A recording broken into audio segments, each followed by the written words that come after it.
What's happening, my fellow geeks and geekettes? Welcome to a brand new episode of Cosplay Chris, and today I'm going to be doing my spoiler-free review of the highly anticipated Spider-Man Homecoming. Now, like I said, this is a spoiler-free review, so don't worry, nothing will be spoiled today. I don't plan on doing a spoiler-filled review. I am leaving that up to Jeremy Jahns, Chris Stuckman, and the Flick Pick, so if you want to head over to their channel, you can see some spoiler-filled Spidey action. Now, Spider-Man Homecoming is directed by John Watts, stars Tom Holland as Peter Parker, aka Spider-Man. We've got Michael Keaton and also an appearance from Robert Downey Jr., as well as Jon Favreau returning as Happy Hogan. Now, the brilliant thing about Spider-Man Homecoming is it's not another origin story. We all know Spidey's origins. We know the death of Uncle Ben has occurred twice on celluloid film, but in this film, it doesn't happen. We know that Aunt May, who is portrayed by Marissa Tomei in this film, is alone. She doesn't have any Uncle Ben, any other significant spouse. It's just her and Peter. Now, while we're on the subject of Marvel, I want to show off my beautiful Wolverine shirt. I don't do mornings.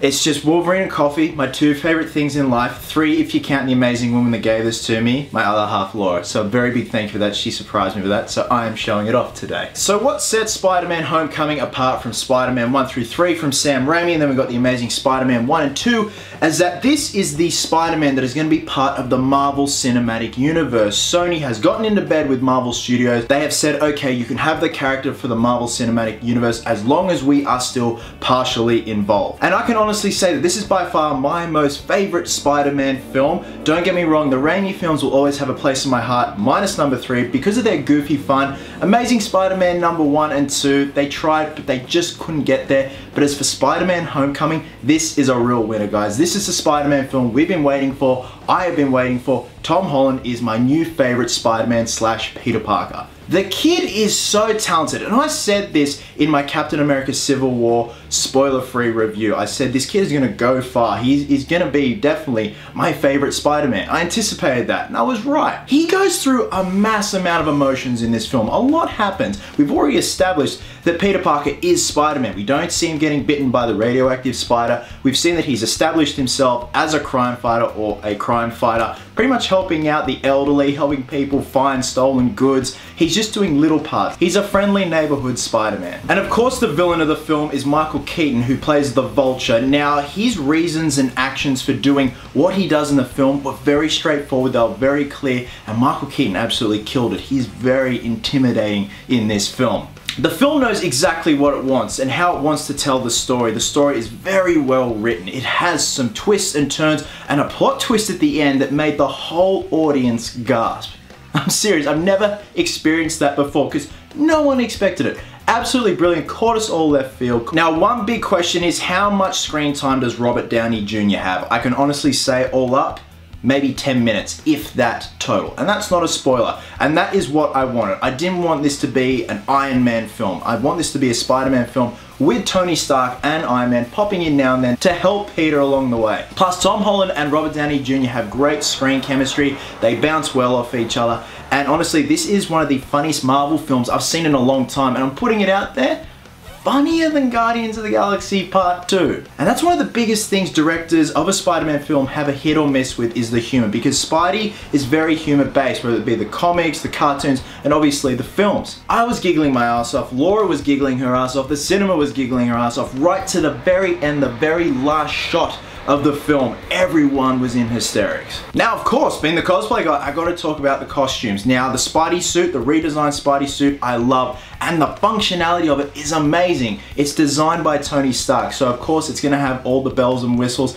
and they are shoehorned perfectly into the film and to the function of the suit. I love the look of Michael Keaton's Vulture. It was just so casual and sort of under the radar, yet it's still recognizable as the Vulture. And I love the fact that they blended the practical and the CGI suit together perfectly. I'm pretty sure that they had to do some CGI to blend together Tom Holland's mask into the bodysuit if it was the practical suit, because it's just completely seamless. And visually, it's quite a beautiful looking suit. It fits well into this world, into the MCU. It fits well into the fact that Tony Stark has built this for Peter. It has all these inner workings and layers, and it's just not a spandex suit that a 14-year-old pulls over their body. Speaking of 14-year-olds, that sounds bad.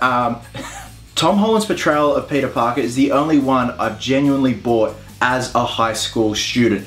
Granted, he's 21 years old. He's the youngest looking out of the three gentlemen that have portrayed Spider-Man and Peter Parker, but I totally bought the fact that this is a high school student, and they delve into that a lot more. He has homecoming, he has girl problems, he's growing up. And that's a big thing. Everyone forgets Spider-Man's just a kid. He's not a Spider-Man, he's a Spider Kid. Now, I'm not gonna lie, I had a ball with this film. I was laughing, I was entertained, I was stressed from the action. The action sequences was spread out right up to the very final fight. It was just well done, not in your face. The only gripe I have about this film, and it's pretty minor, is the score. The score, compared to how visually stunning the film is and how beautifully photographed it was, the score was quite underwhelming.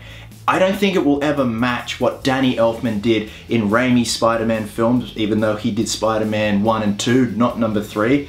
The fact that you've got this really colorful, bright, well-photographed film and an underwhelming score just kind of brings it down a bit. That is my only gripe. So guys, in my opinion, I can honestly say that this is my most favorite Spider-Man film to date. I can't wait to see what Tom Holland does next in the Marvel Cinematic Universe. You're gonna laugh your ass off. It's amazing action. It's brilliantly written. The acting is superb. Great plot twist at the end that will have you and your mates talking about it in the foyer of the cinema. I can guarantee that. The only letdown was the score. So with that being said, I'm giving Spider-Man Homecoming 4 geeks out of 5. So guys, when you have seen Spider-Man Homecoming, please drop a comment below. Let me know your thoughts. Was this your most favorite Spider-Man film? Are you Team Holland, Team Maguire, or Team Garfield? Guys, have yourselves an absolute cracker of a weekend. Hope you're well, hope you're happy, be merry, be silly, and until next time, geeks, please always remember, cosplayers do it best.